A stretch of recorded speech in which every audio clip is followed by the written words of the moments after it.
6:30, I barely get up. In movies, women wake up with perfect hair and makeup. If only that were true in real life. If I were a guy, I could sleep longer. Maybe I should start losing weight? If I could slim down my cheeks, maybe my face would change. On some forums, people say that I am at an age when I should be at the peak of my beauty. If this is my peak, then I guess I'll join a convent after high school. I do my eye makeup not because it makes me look better, but because I have to. There are women who don't wear makeup and cut their hair in strange ways just to have an excuse for why men don't want them. Honestly, sisters, I'm tired of the excuses, I really am. But these eyes. The shape, I can't change them. I head to school, as cheerful as always. No small talk with friends like in anime. Sometimes, when I see someone from my previous school, they just awkwardly nod hello. Honestly, I don't have anything to talk about with them. Check out this baddie. I've read so much about what men want, and now I don't even know. Some want tall girls, others short, some muscular, and some even like chubby girls, but you need to be thick in the right places for that.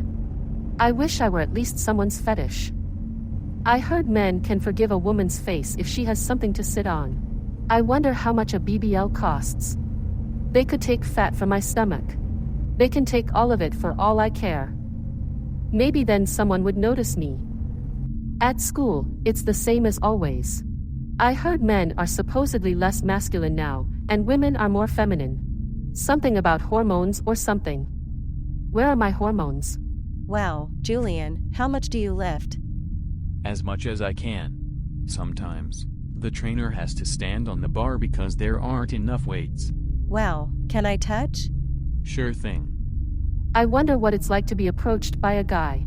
It must be a nice feeling to know that someone likes you. How do these muscles feel? Probably like bags of sand. I hope you'll be ready. For some of you, this will be the perfect excuse to get out and get some fresh air. Back in my day, staying at home was a punishment from your parents. Now it's just a reward. Things were better back then. In class, the teacher mentions a school trip. They want to go to the seaside for the second year in a row. Why not the mountains or river? I'll be embarrassed again. Good thing I've learned to suck in my stomach so I look slimmer. Once, a guy touched me unexpectedly, and I didn't have time to prepare for my usual chicanery.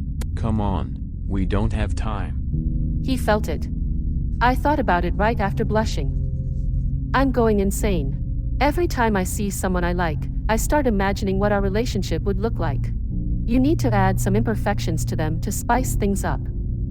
Like, quiet and shy, but rough in bed because of an inferiority complex. A Prince Charming type, but he pulls weird faces when we're alone. A sweet brute. Sometimes he doesn't understand me, but he's gentle when it matters, like asking if what he's doing is okay. And sad vagabond type, cold, but with a soft spot for ducks and cats. Guys seem to have it so much easier. They just walk up to each other and chat about whatever random thing is on their minds. Meanwhile, when I try to talk to my friends about something interesting I read online, they just look at me like I'm weird and slowly change the subject. Normies never change. In PE classes, I always have an excuse. I pretend my stomach hurts. I don't want to be compared to the other girls next to me. She knows what she's doing. What will I remember from these years? Sitting alone in the corner, small talks with people nobody else wants, daydreaming? When I hear about other girls and what they're already doing, I just want to go to my room. I'm not going to say what I'll do, but I'm going to do it anyway, okay? It's the same at home, everyone is busy with their own stuff. Funny thing, no one cares about others until something bad happens. They've even stopped asking me how school is going. I remember when Dad would take class photos and ask which boy I liked. At first, I assumed he was just trying to embarrass me. Later, I figured he wanted to know who to keep an eye on. No, Dad, you don't need to worry. 2D boys won't hurt me. Too bad. Although I wonder what would happen if one of them hit his head and let me invite him to my room. そんな風に見えるとは思わなかった。Even if it happens someday, then it's grim future. In the evenings, I sit at my computer and read about plastic surgeries. I used to care about complications first, but now, let's just say that's the least of my worries. I wonder if I could get a loan for something like this. Maybe if I present a business plan, they'd give me the money. Maybe I can beg my parents. Another year passes, and I'm still alone, mindlessly stretching the day, grabbing the last moments before another identical day begins. I should stop, but I can't. Maybe when I go to college, something will change. Maybe then I won't screw up the first few weeks, and instead of sitting alone in a corner, I'll join some group. It's good to know other girls have the same problem. There's some comfort in knowing I'm not the only one who failed. I'm tired, but I don't know what to do.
Still worth it.